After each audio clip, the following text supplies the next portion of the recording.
Come on over and join us for a haggis demo. Learn how to make haggis right here. We're cranking one out. What do rich people eat? They eat the roasts and the steaks and the prime rib. That's what rich people eat. What do poor people get? Like you guys. You get the snout and the tail and a few pieces in between, right? So, okay, keep that in mind. That's what a haggis is. It's a dish of food made out of parts of an animal after rich people eat all the good stuff, and everybody has haggis. So now we bring our own sheep. This is Bob. Say hello to Bob. Hi, Bob. Bob in the field, Bob in the kitchen. Go back 100 years, 200 years, 300 years, 400 years, people have been making haggis a long time. Okay? Haggis is essentially a meatloaf. What do I need in order to make a meatloaf? Besides the ingredients, I need a pan. Pan, good, pan. Three-letter word. The Irish can handle that. Pan. P-A-N, pan. You need a meatloaf pan, right? Yes. 300 years ago, did you have a meatloaf pan?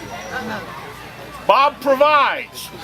So what you get is your meatloaf pan, which is Bob's stomach. Okay? Cut the stomach out of Bob. Okay? Leave a nice length on both ends. Wash it out well with cold salty water. Don't let it dry out. Set it aside and don't poke any holes in it, because if you do, the meatloaf will leak out. So we're just going to use this to hold the meatloaf together while we cook it. We use Bob's stomach. Now, there's some parts of Bob. Remember, rich people ate all the good stuff. There's some parts of Bob, however, we're not going to use. One thing is that you get this part. Okay? In Scotland, we call this the guts or the entrails. Stomach we're going to use is the meatloaf pan. Now, 3 key ingredients. We call it the pluck. It's 3 organs out of the sheep. First, the lungs, which in Scotland we also call the lights. Okay, lungs. And today you'd run it through a food processor or a grinder. In the old days, we just chopped it up real fine, right?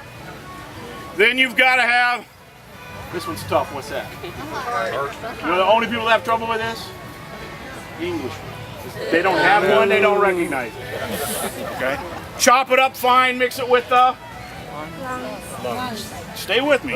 Lungs, the lights. Then you gotta have liver. Get the liver out. Just to pluck 3 things, heart, lung, and liver. Chop them up very fine.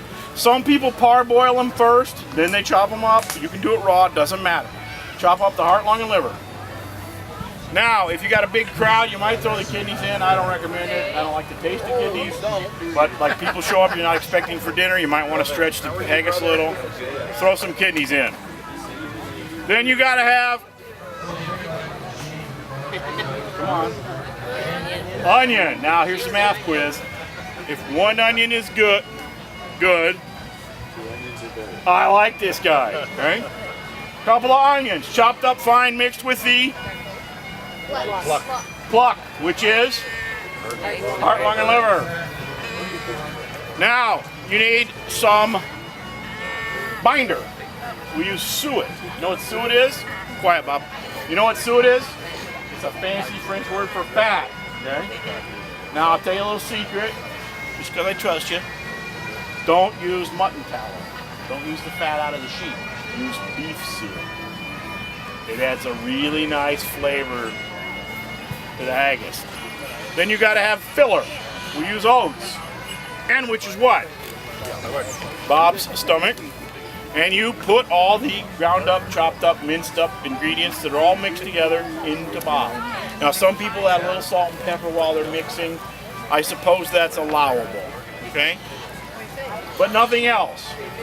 I see these guys make vegetarian haggis. You can't make vegetarian. Now you got a big sheep, you get a big haggis. You got a small sheep, you get a small haggis, because every sheep's stomach is just big enough to make a haggis out of itself. Tie that in close, tightly. There's no holes in this. And you boil it up till everything's cooked. It'll swell up when it cooks. The oatmeal will absorb a lot of moisture. So the oatmeal will swell, the onions, the meat. When it's done, it's done.